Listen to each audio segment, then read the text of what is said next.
Freedom is never more than one generation away from extinction. You and I have a rendezvous with destiny. You know what time it is, so sit back and get ready for the Stafford Voice, your dose of conservative in a world of liberal. 3, 2, 1.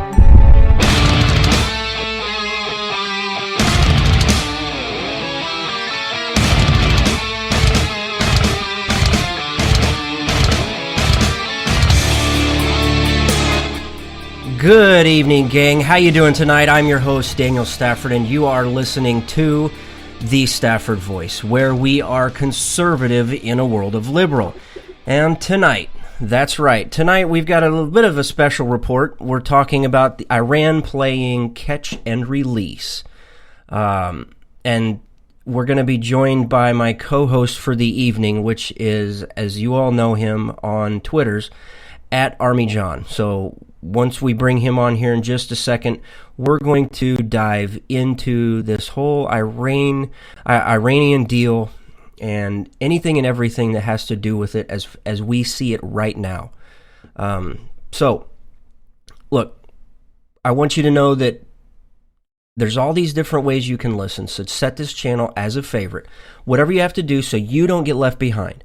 Because if for some strange, crazy reason you do miss the show, just sit tight. We've got the replay scheduled. No need to panic. I've got you. And in the case you aren't already following on social media, find me over on Twitter's at Stafford Voice. Again, that is at Stafford Voice. Or you can find me over on the Facebooks as well. All you got to do is just search for the Stafford Voice. Be sure to give some love to the station and our affiliates. You can stay up to date with a lot of the ongoings over at thestaffordvoice.com. And without further ado, I would like to introduce my good friend, John. He's going to join us for the evening, and we're going to dump a load of information on you tonight about Iran. John, how are you doing tonight? Fantastic, Daniel. It's always a pleasure to talk with you and to be on the show. Awesome. You know, over the weekend, I think I contacted you over the weekend about this whole Iranian thing because just something didn't smell right. And I think your response to me was, yes, you're right. I mean, there's some big stuff that we've seen collectively, and something is smelling fishy. What are your immediate thoughts? Well, to start off, it's important for your audience to know, I spent 4 years as a civilian operator with the United States Coast Guard, so I'm qualified as a boat crewman. I specialized in radar and ship-to-shore communications, especially with maritime search and rescue before I joined the Army National Guard. So reading through the materials with news articles online, watching the TV broadcast, I said, wow, this is just so wrong here. This is not F Troop or McHale's Navy, and these things typically do not happen with the level of training, with the level of redundancy, not only in vessels but in ship systems, that for a foreign service member to walk on board a United States naval vessel uninvited is extremely bizarre and strange circumstances for what happened as we saw it in the news to happen. I agree. Okay. Before we get too far into this, as members of the military, we're really familiar with a lot of the terms that you may hear tonight. So we're going to try and break them down so everybody understands what's happening. And so first off, what we're going to start out with is, I think we need a quick sit rep, and a sit rep is a situational report. It's basically what we know about all of the events, and then we're going to kind of break things down as we go.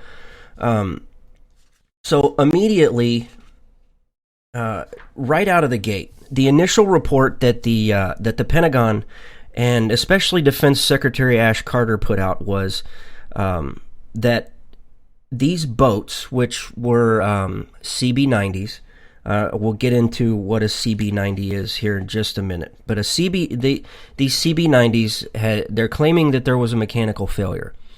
And give it a little time, and as you know, anything that happens to do with the government, they change their story. And It Absolutely. was so. After just a couple of hours, Carter was coming out and saying, now it's a navigation error. Well, just today, the military released their timeline of events. This is a preliminary timeline of events, and I want to break this down because I think this is important to be able to understand the context of what's happening now. As far as the release today, they Ash Carter, Defense Secretary Ash Carter, he is saying that the boat crews had quote unquote misnavigated. We'll get into the navigation here shortly. Absolutely. But they say in the report, they said that the boat seizure happened just hours before President Barack Obama delivered his State of the Union address. Now, as we know, that was last week, and just days before the implementation of the Iran nuclear deal with those on the West. Approximately 15 hours in Iranian hands. Post-recovery inventory of the boats found that all weapons, ammunition, and communications gear was accounted for, minus 2 SIM cards apparently removed from 2 handheld satellite phones. They were traveling in small armed vessels known as riverine combat command boats. They were headed from Kuwait to Bahrain. Now, Kuwait, if you're not familiar with the layout of the land, let me kind of paint the picture. So the Persian Gulf the Persian Gulf kind of runs at an angle. On the northeast side of the Persian Gulf is Iran. On the southwest side, or I should start out with on the northwest corner of the Persian Gulf, you've got Kuwait. Now, on the southwest side of the Persian Gulf, you've got Bahrain. So correct, and that's where the Navy's major operational station is.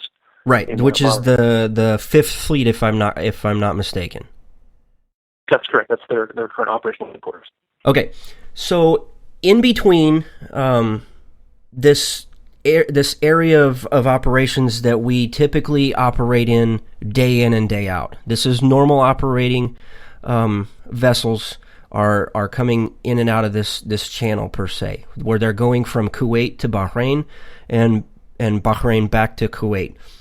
But in between that lane and Iran, you've got a tiny little island that is operated by Iran, which is called the Farsi Island. It's a tiny little island that has a 12-mile radius surrounds the Farsi Island, which is considered Iranian water.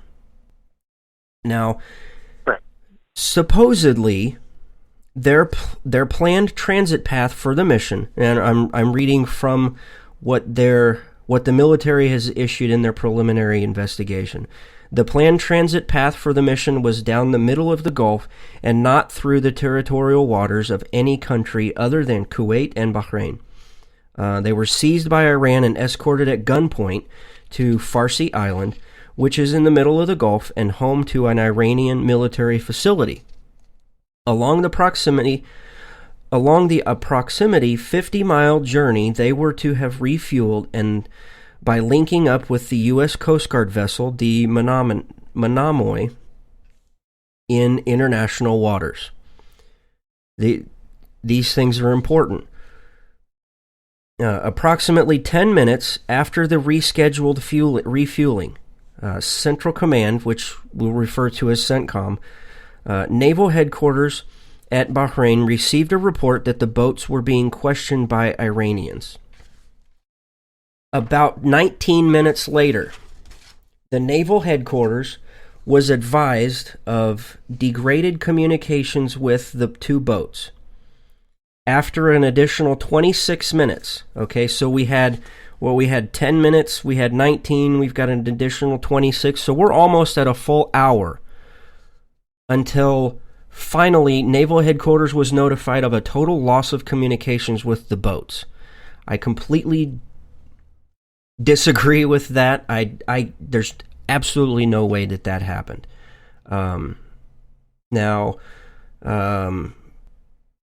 After that, they put together a large-scale search and rescue mission. Aircraft from the USS Harry S. Truman, which is a large aircraft carrier, which was operating 45 miles southeast of Farsi Island. They were the main post, I guess you could say, and along with Air Force planes and vessels of the U.S. Coast Guard, the British Royal Navy, and other U.S. Navy vessels were part of this search and rescue mission. Now, CENTCOM's naval headquarters at Bahrain attempted to contact Iranian military units operating near Farsi Island by using marine radios. Now, that's how they were trying to broadcast their information about what was happening in the area, especially around Farsi Island, because the last thing they wanted to do was, I think, cause any more issues with Iran. So, separately, the U.S. notified Iranian Coast Guard units via telephone. Some hours later, which we know was probably John Kerry, Mr. Horseface. He notified his friends in Iran via telephone, and a few hours later, it was roughly 4 hours after the U.S. first heard anything that these sailors were being questioned by the Iranians.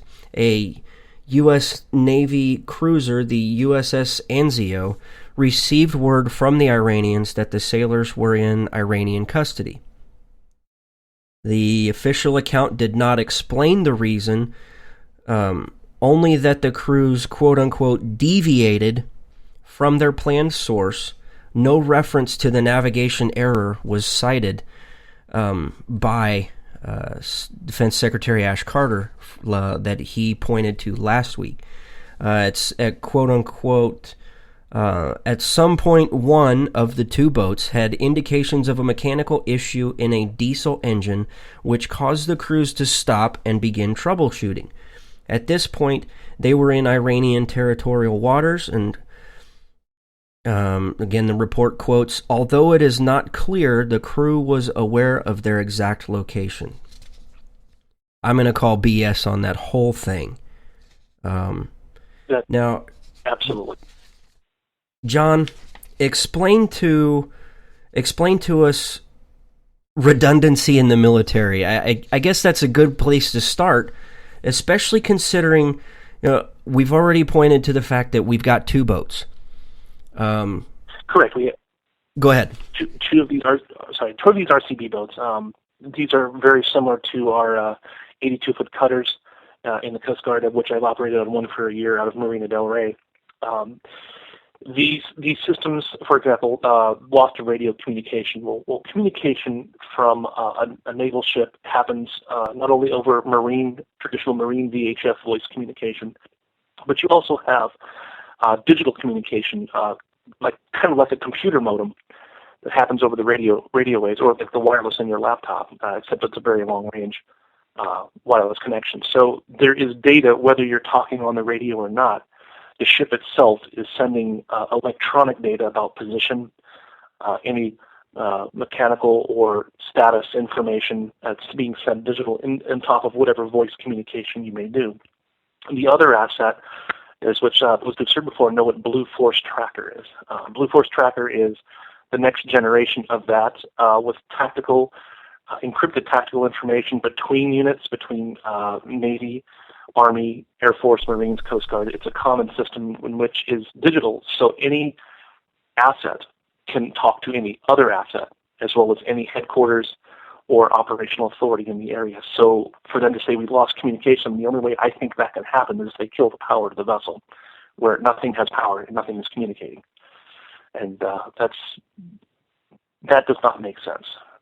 No, it makes absolutely no sense at all, especially considering the redundancy in the military.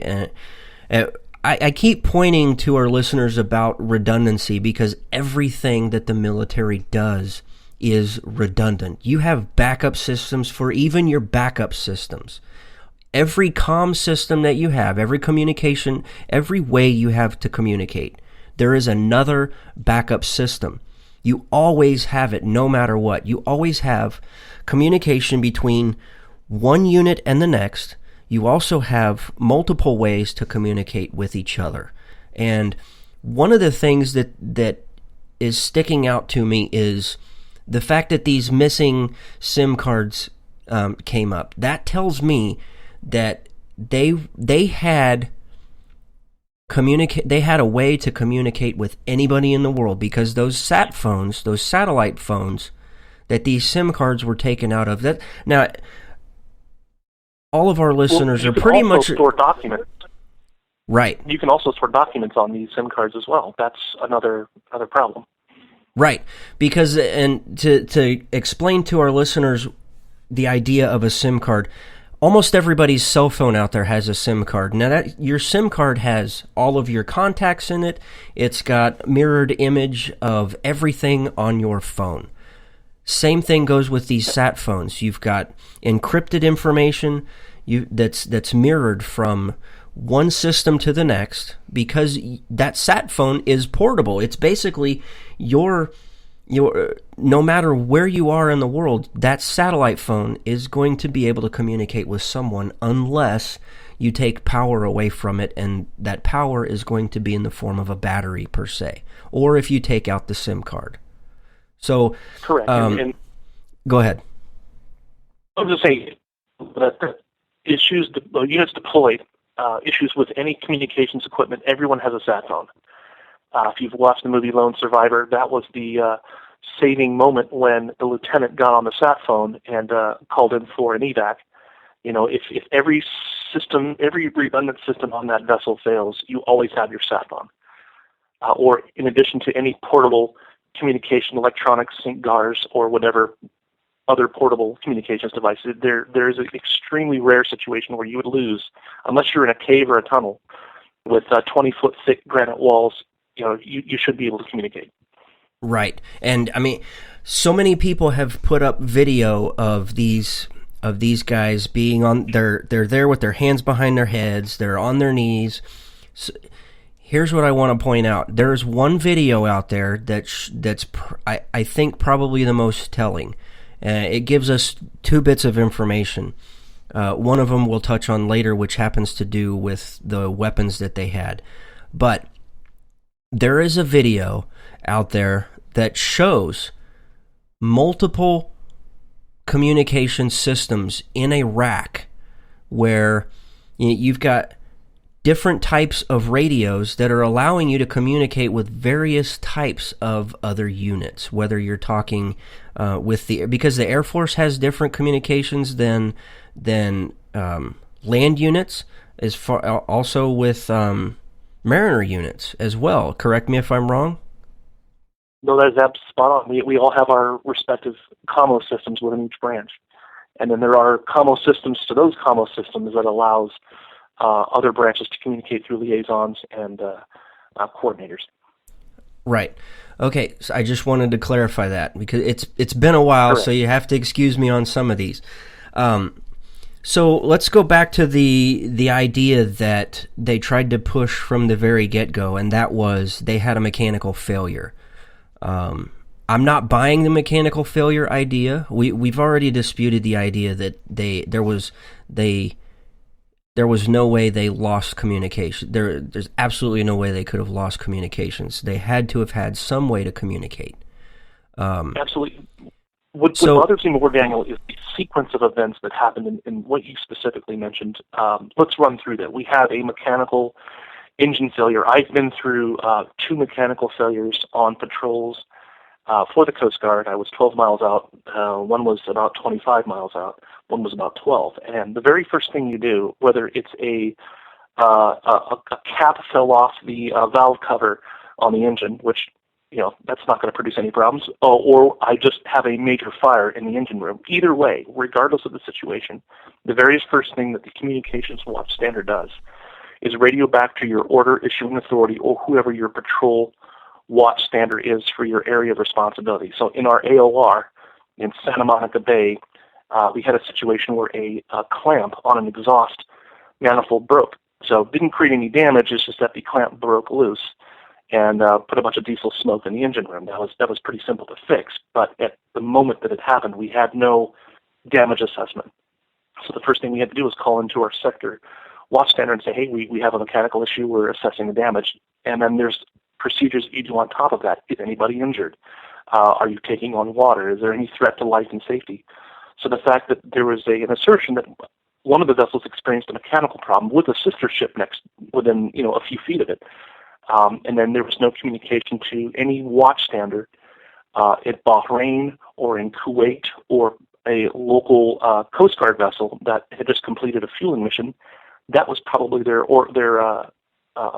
area of responsibility watchstander, their AOR watchstander, was that vessel. So for them to have a mechanical problem and nobody know about it that's a violation of just about every seamanship protocol I can think of. Aside from the fact that these vehicles were signed off by somebody with enough authority to sign off and say that these two vessels were mission capable.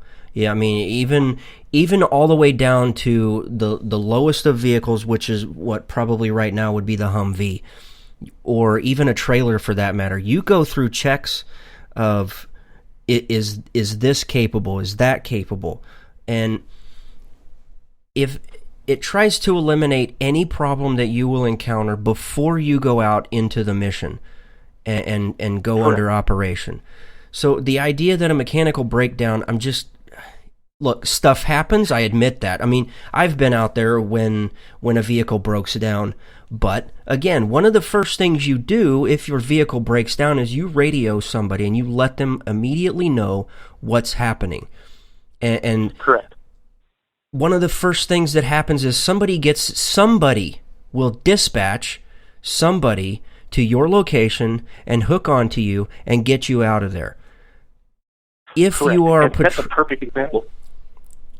So I want to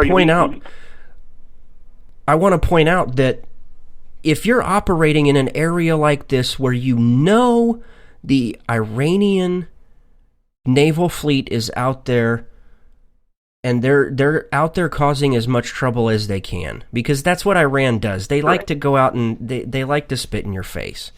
They just want to instigate an issue.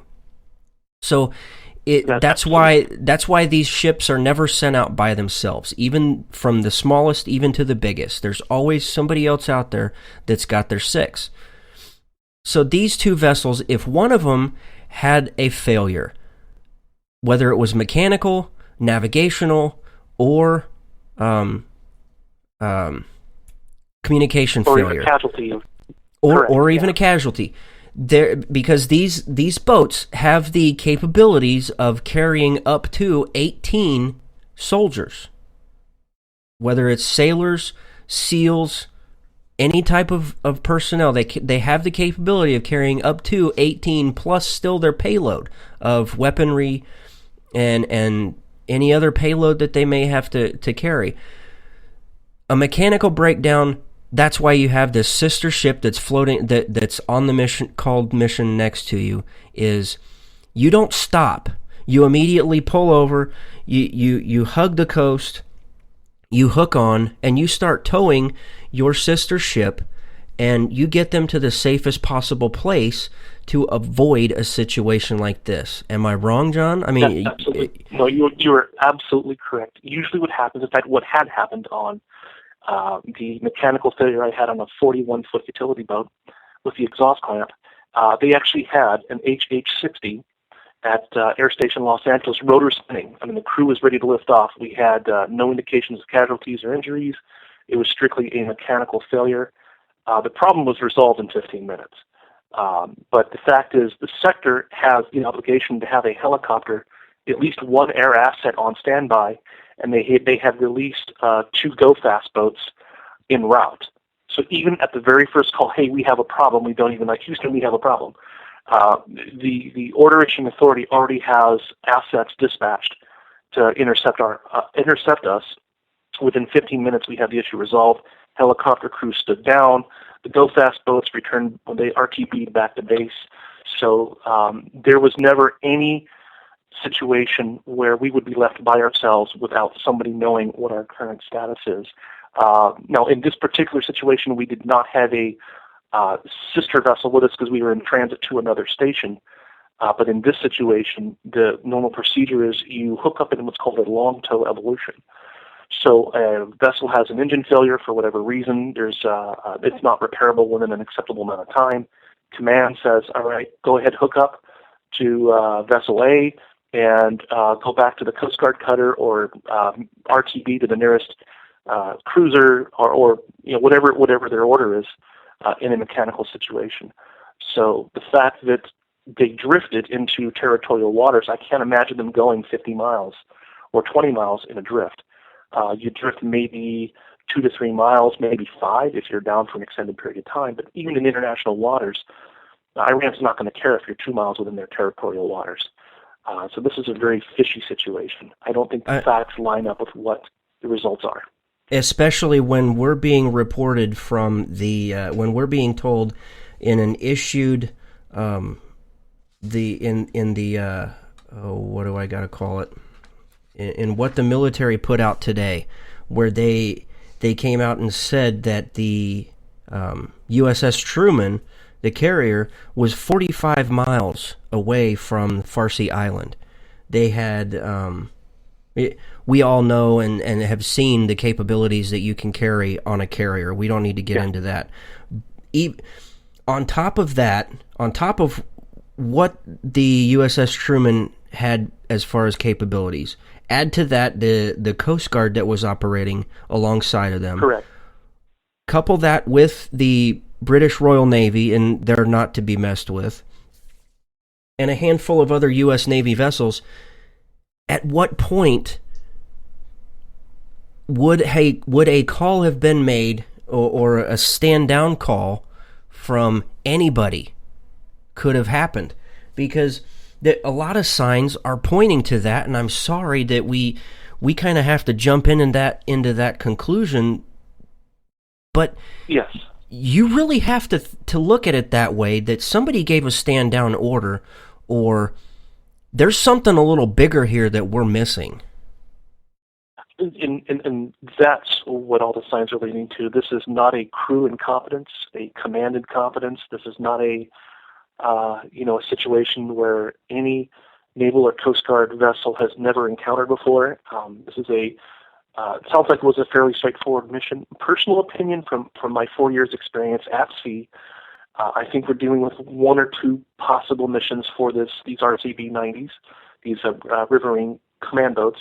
Either they were in a ferry mission, so you had a moderately trained crew with a stripped-down boat, so there may have been minimal ammunition, or possibly. I don't know Navy procedures, but there may have been no ammunition, which in a hostile environment, that's I've never seen that done. So they were ferrying the vessels from Kuwait to Bahrain, or in the other situation, they may have been on a reconnaissance mission for the Truman or any other point of observation. So regardless of what their activity was, whether it's a ferrying mission or in reconnaissance, if your vessel is being approached, you have to warn the oncoming vessels, and usually that's done over radio as well as visual. You'll have some kind of sign signal in addition to radio broadcasts. I guarantee you, the Truman, the Coast Guard cutter, Bahrain would have picked all of that radio traffic up, so they would have been aware there was a situation. If they were not armed for whatever reason, without ammunition and weapons, which we saw in the pictures, there were weapons mounted on the vessels. If they did not have ammunition in a vessel ferrying mission, they could have possibly got to a situation where they could not repel or retaliate against the incursion by the Iranians, in which, even if that was the situation, somebody's on the radio. And you can darn bet there's going to be 2 F-18s, there's going to be helicopter gunships within there in about 15, 20 minutes. So right, I don't understand how they boarded those RCBs without any message traffic. Well, and I'm going to point back to the video, that the propaganda video. We're going to call it propaganda because that's you have to take what the Iranian government is putting out.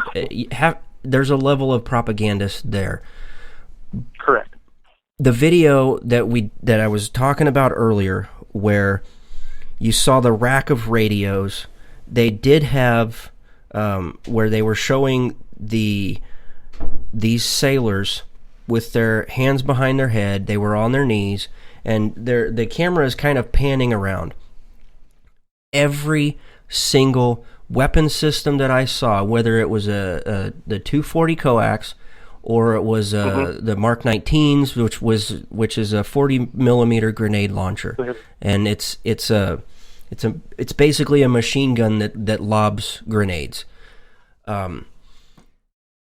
They actually they had cases and cartons of M16s, M4s.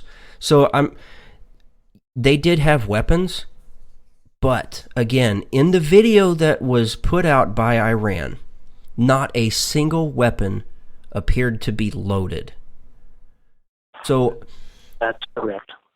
Which is really telling as to where a breakdown could have come into play. I mean, if you did want to point to a level of incompetence on these soldiers, it had to be on every single person that was on those two vessels. That every single one of them had to have been a naval reject. Because being in that territory, the last thing you want to do is go out unarmed or unloaded. Correct. And unless they were commanded by Joseph Hazelwood from the Exxon Valdez, I just can't see even the most incompetent individual. And, the Navy, as much as the Army and the Marines, we qualify our service members. Sometimes you have people that are spot on and go-getters, and sometimes you have people that are sometimes lazy. We have to counsel them. But I can't see this kind of dereliction of duty. Gilligan and his ship would have run better than this. I would agree. So I don't see a crew malfunction. I don't see a command malfunction in either vessel or this flotilla transiting either in a ferry mission or a reconnaissance mission. I just don't see how they could be caught off guard by. If you look at the Iranian vessels in that same video, these were vessels you could buy at Bass Pro Shop or Outdoor World. These look like modified Bayliner fiberglass hull vessels with a single outboard engine. It looks like they had a aluminum roof rack on it with some gear, but these guys were carrying AK-47s, possibly RPGs. It's hard to say. I wasn't there. But a .22 caliber pistol could penetrate the fiberglass hull on these boats. So you take the fire power, stopping power, the 7.62 coaxial machine gun like the M240 or the Mark 18 grenade launcher. The 2 or 3 shots, these boats are sunk. It's you might as well have a balsa wood canoe. I don't see how a crewman could not load a weapon in less than a minute and be on station and ready with their zone of fire to take out any threat. That just boggles my mind. So these weapons must have been disarmed after the video. Before the video was taken, they must have disarmed the vessels, right, unloaded the weapons. I can't see them leaving port with at least one M240 with a magazine or a case on the gun ready to fire. I don't see that happening. Well, and you talk about rules of engagement, and we all know that the last thing we want to do is go out and incite anything. But Iran is not afraid to. So, correct. Everybody on those two vessels knows the last thing they can do is shoot at a ship that tries to approach them. You have to do everything in your power to be diplomatic and cause a stand down from your opposing force, which happened to be Iran at this stage.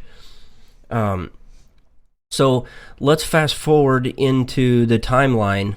And let's talk about them actually getting captured, because there's still a lot of question about what is happening here. How was it that that the Iranians were able to board these two vessels so fast and to be able to tow them wherever they wanted without anybody ever putting up a fight? Because it doesn't seem like any of these 10 people for these two crews put up a fight at all. It's almost like they called them over and said, "Hey guys, you want to come over for a barbecue?" But so then they're captured. We saw that they were fed, they were given water. I mean, in the video that was put out, they were taken care of. Correct. Now let's get into the idea that there was a dereliction of duty with the commanding officer, and what the little stunt that he pulled, and how it goes against the code of conduct. Because I think this is again kind of important as to the stage of events that has happened.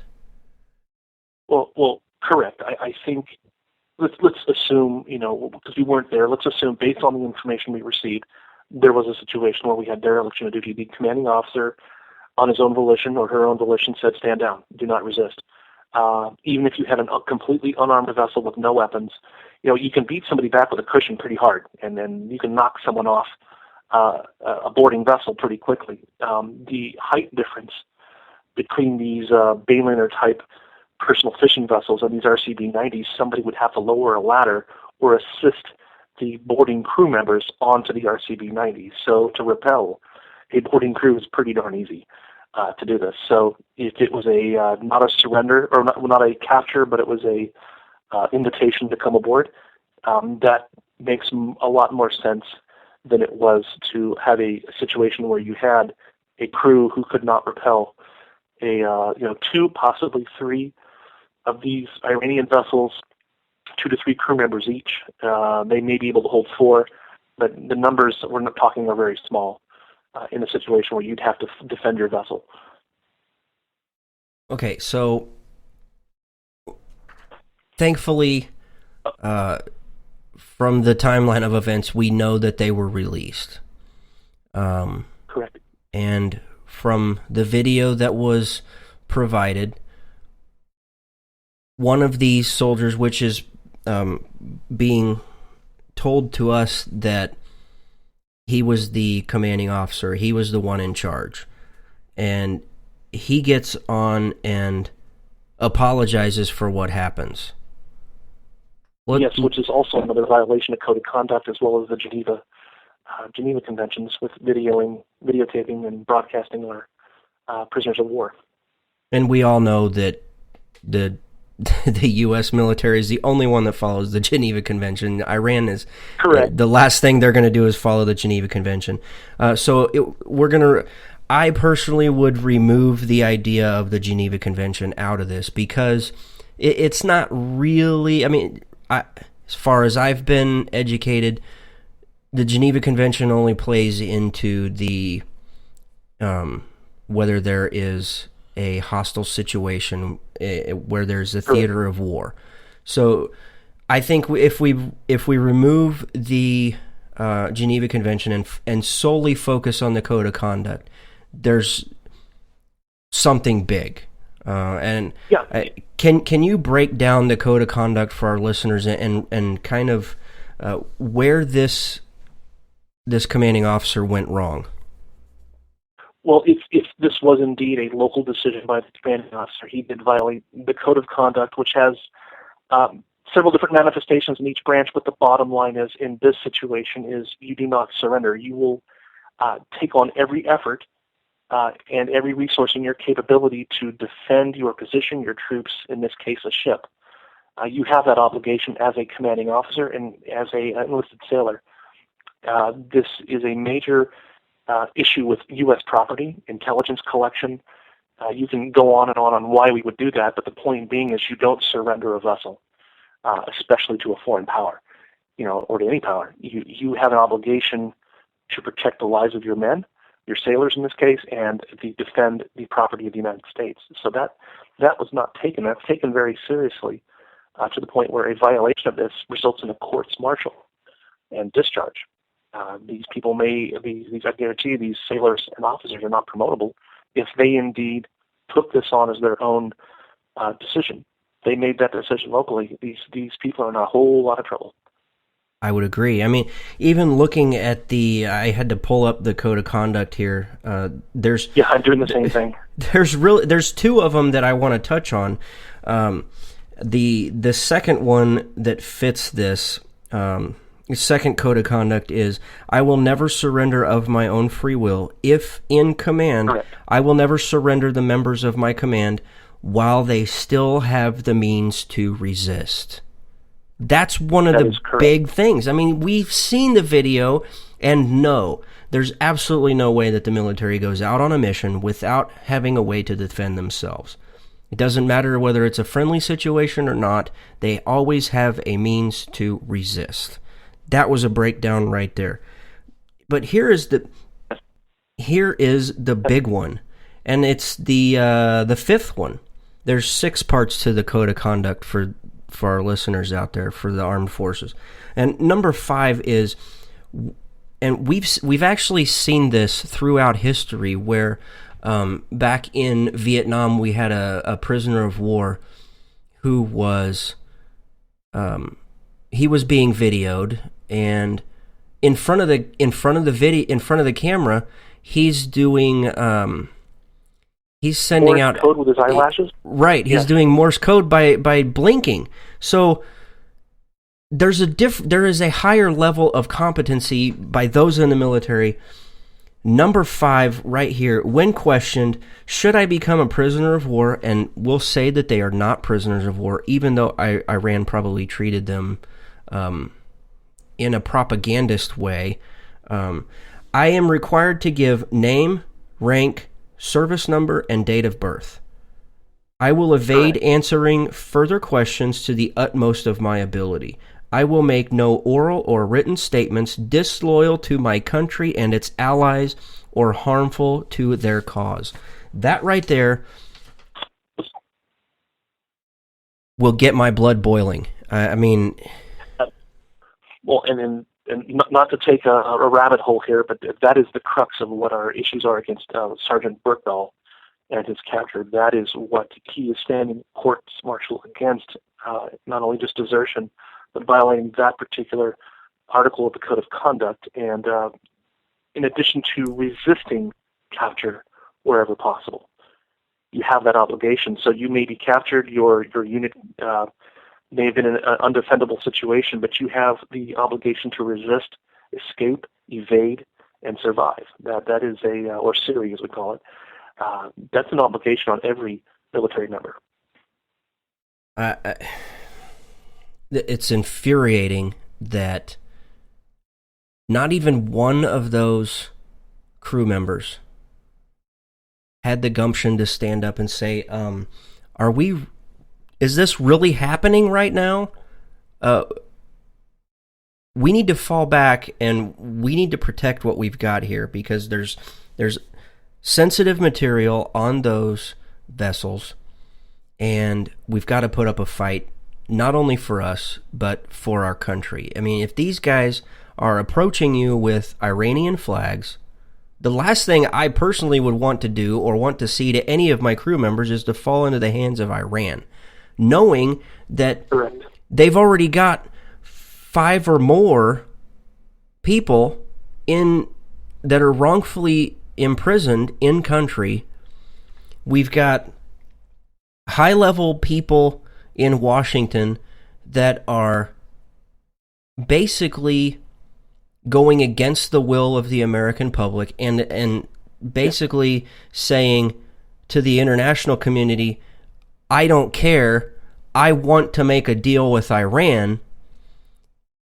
That's a whole different level. A whole different level. Yes, and I think that is the big picture behind why this crew voluntarily surrendered. This was not a capture situation. I don't even believe there was a conflict. There was not a contest. This was hi, we're here. for PR purposes, hands and knees for the safety of the Iranian crew, and exchanging of SIM cards from a sat phone that may have contained classified information as the point of exchange is my personal theory.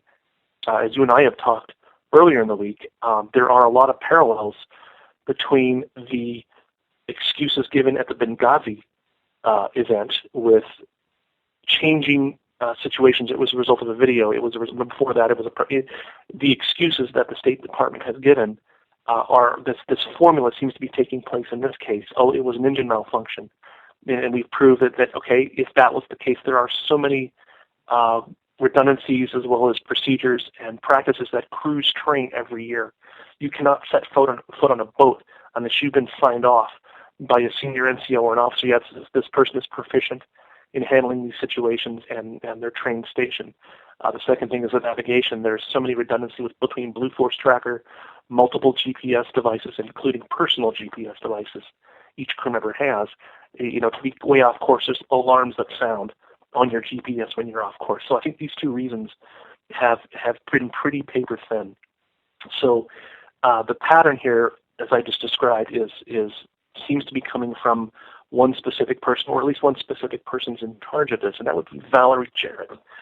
We talked about this a little bit last week. Some articles that I've read recently have unraveled how Valerie Jarrett made decisions in the Situation Room when the president was not present. So she's making the calls, directing the Army response to the Benghazi event in those 13 hours that Benghazi was attacked, where special forces were told to stand down, and then multiple excuses were made. And the fact pattern that we saw following Benghazi, we're kind of seeing a smaller version of this, with very bizarre things that that are so far outside of military operations through standard operating procedures, code of conduct, and you name it. This is not Gilligan's Island. Somebody doesn't roll up in a fishing boat and surrender to Iranians when they're heavily armed. So I suspect there was some exchange of intelligence. As we know that Valerie Jarrett is her heritage is Iranian. She's a U.S. citizen, but her heritage is Iranian. She comes from a communist. Her parents were very avid supporters of communism. So I think that may be unraveling here in the coming weeks. What's your thoughts on that? I completely agree. I think that there is a level of there is a line of history with Valerie Jarrett that untouched. There's a history that even goes back to her father that I wish there was a way that we could link everything together, but it seems like the only connecting link in multiple issues is Valerie Jarrett. And Valerie Jarrett in Washington answers to nobody except the president. She answers to nobody except Obama. I mean, she receives these intelligence reports and then filters them to Obama. She basically, I think, is being given a free rein to do whatever she wants,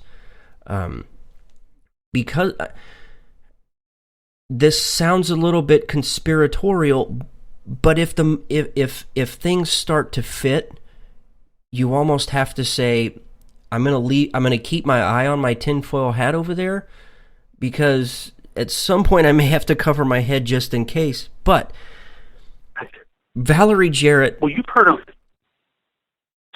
Occam's razor. The simplest explanation is often the right one. Right. So let me offer the simplest explanation here. Valerie Jarrett has family ties to Iran. Valerie Jarrett is the only go-between between the president and anybody else in the international community. Even John Kerry reports to her. She is in the middle of everything. If there is something going on, you can point to Valerie Jarrett and she's going to know. You look at Benghazi, she had an idea of everything that was happening. She probably issued the stand down order. I haven't looked at any of the intel that's come out on it, but I guarantee she had a finger in it. At what level? Absolutely. At what level is has our government been infiltrated by an Iranian that is giving information to a family stronghold in Iran who is working hand and fist with the Iranian government? Well, and you hit on something very important. Just like it was said about Hillary Rodham Clinton, she either wins the presidency or she goes to jail.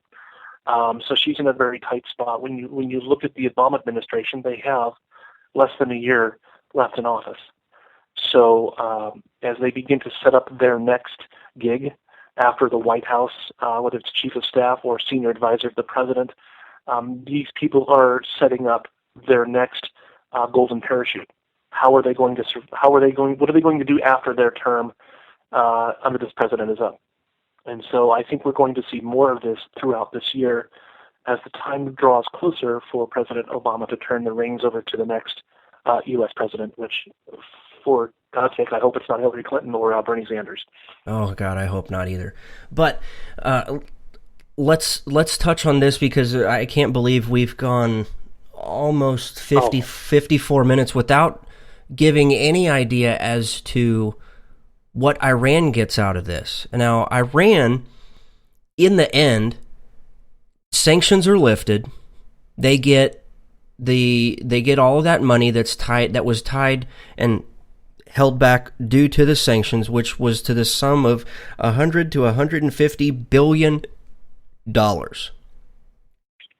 On top of that, we gave them a check for, what was it, $1.7 billion? Yes, $1.7 billion is part of the interest, our basically. International effort. Correct. Now, is there any wonder why? More importantly, in addition to getting their money back, they're allowed to sell oil right on the market. If you watch the news, the oil is going for less than $25 a barrel, which the OPEC countries are panicking now with Iran able to sell their money. So we have this, I won't say, well, it is a transfer of wealth, but this transfer of power.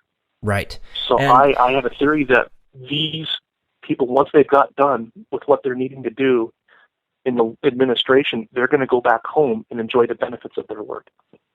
Right. And the home being Iran or the Middle East. And you had you touched on something that I can't believe we didn't bring up in the discussion earlier, and that is how this looks to the international community. This makes us look like a bunch of putzes.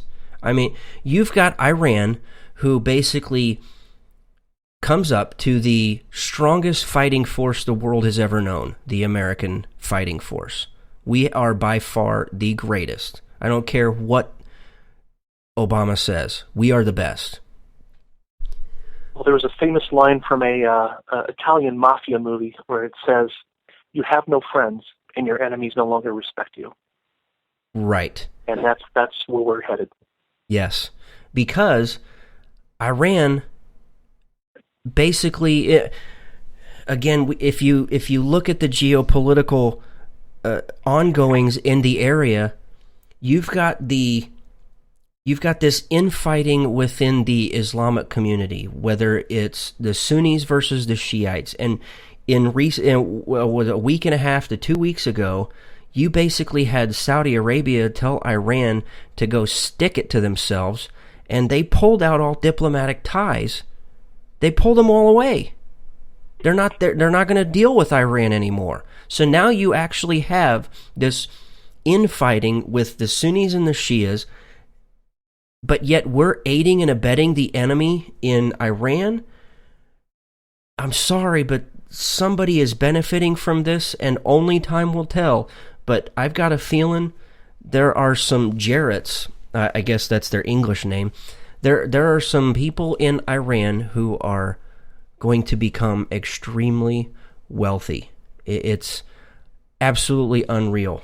And John, I've got to admit that we've covered so much information tonight, and there's so much more we can talk about, but we are out of time. I just want to give you a few minutes to, if you've got any closing closing thoughts that you want to end with, and also how people can find you out on social media, or if there's somebody you want to give a shout out to, please do so. I'm going to go ahead and give you about a minute or so, and then we'll go ahead and wrap this up and call it an evening.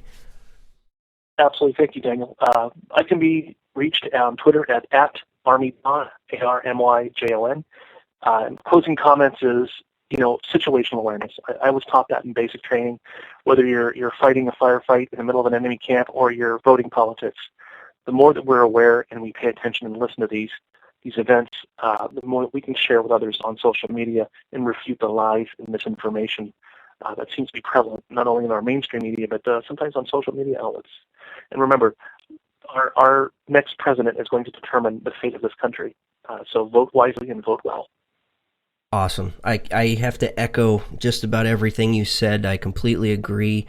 I'm glad we were able to pull you on the show and dive headfirst into this. And I think there's still even more coming out in the next few days and weeks and maybe months that we may have to talk and revisit this idea again. But ladies and gentlemen, you've got to stay aware, you've got to stay alert, and you'll stay alive. The more armed you are with knowledge, the more armed you are as a citizen. Please share some of this stuff with your friends and family. They've got to know about this stuff. That is, unfortunately, all the time we've got for tonight. God willing, we will return Thursday night, 9 p.m. Central, 10 p.m. Eastern, on the same bat channel, same bat time. You can follow me on Twitter at Stafford Voice. You can look me up on the Facebooks as well by searching for The Stafford Voice. Email any of your questions or comments to thestaffordvoice@gmail.com. Again, that's thestaffordvoice@gmail.com. And thank you so much for your time tonight, and until next time, thanks, and God bless.